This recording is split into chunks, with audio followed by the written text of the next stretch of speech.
Looking back on how I built this company to where it is right now, where I can go to the high rises or I can just come to properties like this one, cruise around it, make sure the crew is doing their thing, and then go make sure their windows are shiny and invoice them that night.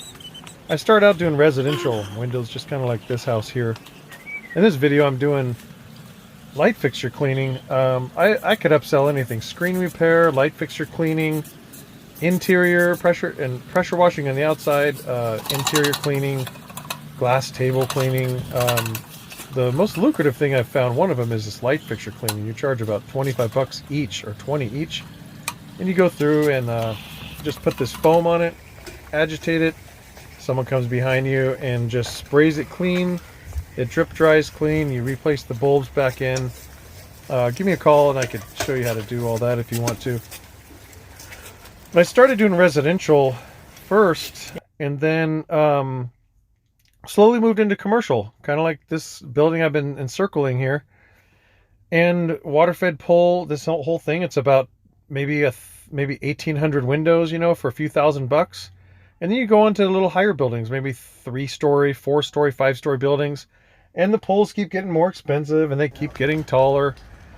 And the price keeps going up, and your guy can be here for 2-3 weeks at a time, or your gal. And man, this is really where you want to get to, okay? You want to get to where you're doing these windows. This is a video right here of how to actually clean it. He's circling the window all 4 times here.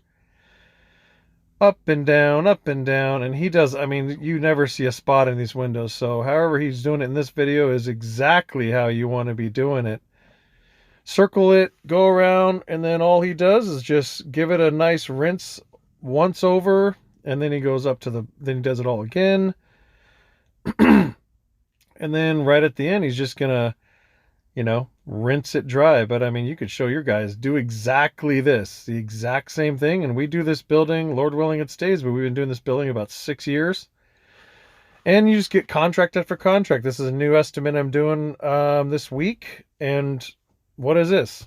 Little 1,500 bucks for this whole place, probably. Unless there's more buildings there. Then you get to where you're doing boom work. This is me driving down the street on a boom, headed to some very difficult windows. This is where you make the most money for your hours that you actually work, is when you're doing boom work. But if you want to stay off the boom and just stick to normal residential, that's really the life you want. Get to these little businesses here, HOAs, and that's where you want to be. Click like, subscribe, and give me a call.